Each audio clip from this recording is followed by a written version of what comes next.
What's on your radar, Ryan?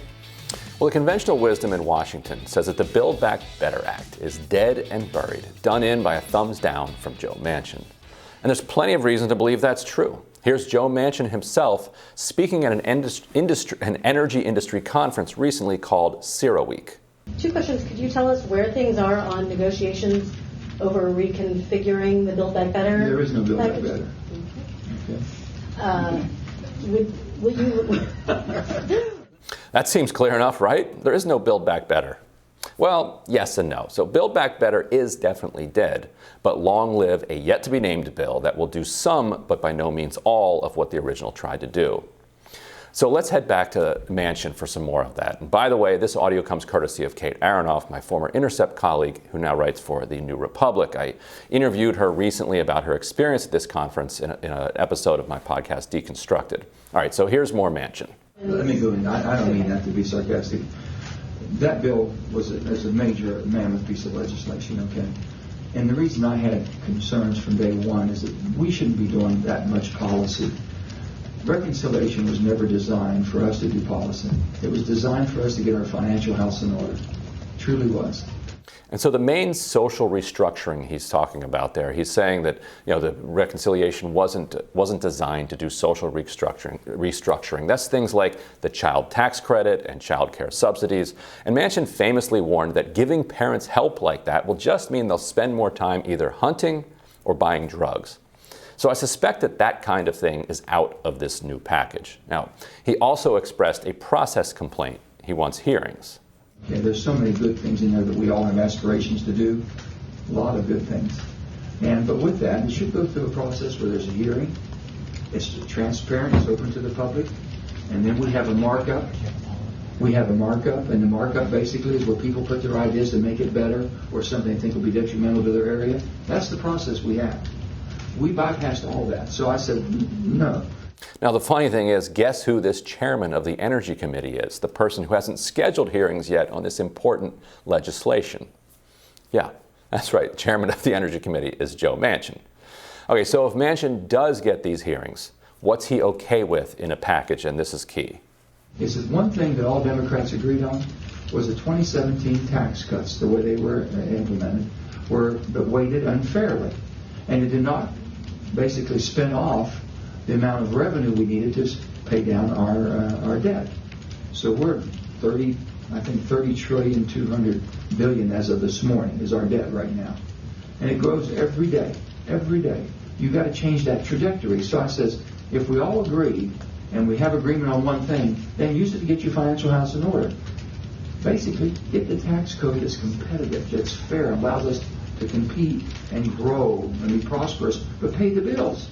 And then use revenue from that to pay down debt, to get your finances in order. We can still do that. We can still do the one with the drug thing. I said, that's the most popular thing we have. Getting our drugs. We know we can do that. And then we can do maybe an all-inclusive climate package to some extent.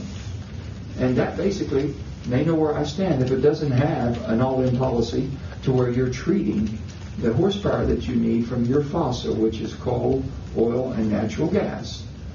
Okay, and the investments that we're going to need in the new nuclear reactors, if you will, and also in geothermal, and all the things that we're talking about with our wind and solar and all that, you can't just abandon one, and that's what they were doing. I said, I'm not for that. And so that's the key. That's his outline. So to translate it, he's for rolling back a bunch of the Trump tax cuts on the rich. He's for basically allowing Medicare to negotiate drug prices. That brings in about $1.5 trillion worth of revenue. He says, take half of that and pay down the debt. Take the other half, if you want to do the climate thing, do the climate thing. Geothermal, nuclear, all energy gets equally brought in, but clean energy gets tons of it. That would be something like $500 billion investment in clean energy. And what I've been hearing from people on Capitol Hill is that there is actually now real confidence that this could happen. That the assumption around the country that this is all just completely dead is not right. And that once the Brown-Jackson confirmation hearings are over, they could write something like this. And that's the outline, because Manchin will be the one who is dictating all of the terms. I don't know, what do you think? Does this seem like something? And it would be pitched around inflation. Right. So the deficit reduction is deflation, is allegedly deflationary. Tax increases on the super rich, allegedly deflationary. Pushing down drug prices is obviously deflationary. And then investing in clean energy is also going to bring down energy prices. So the whole thing is pitched as fighting inflation.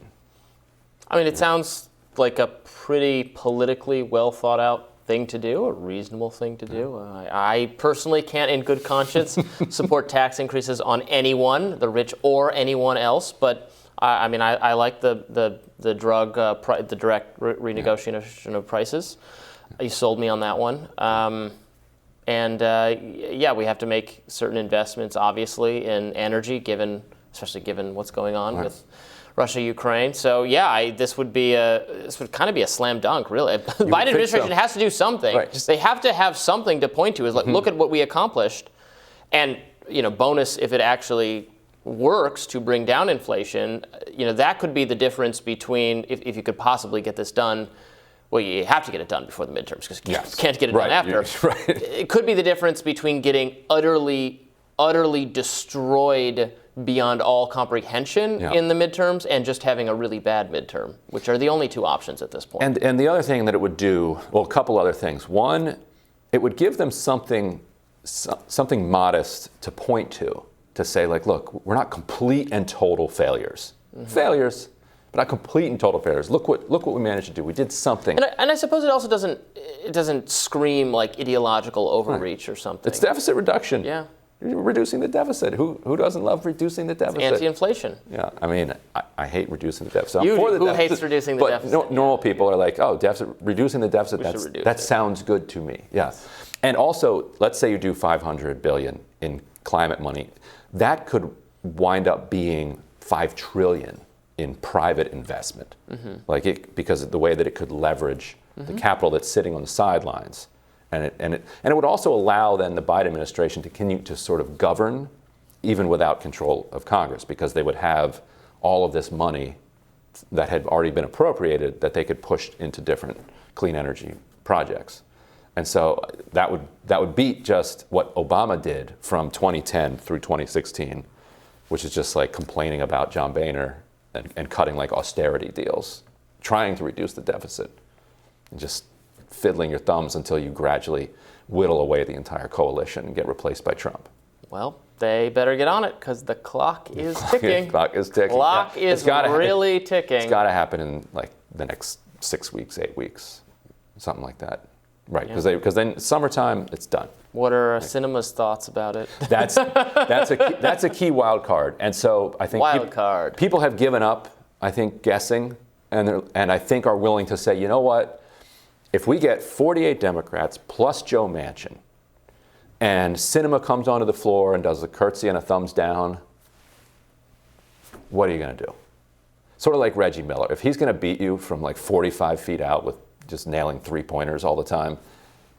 Your sports references are utterly lost on me. I don't even know what sport you're talking about right now. So, like in basketball, they would say... I'm kidding. Yeah. I knew it was basketball. You knew because of the three-pointer. No, I knew but anyway. The general point would be that there's nothing you can do to defend against that. And if he's going to hit those shots, then you're going to lose. And if Sinema is going to hit those shots, you're going to lose. So just play your game the best you can and put yourself in a position to win and hope that she feels the pressure to say, you know what, I'm not going to take this entire agenda down just because I don't like the increases on taxes on the rich. I should ask while we brought this up, how's your bracket doing?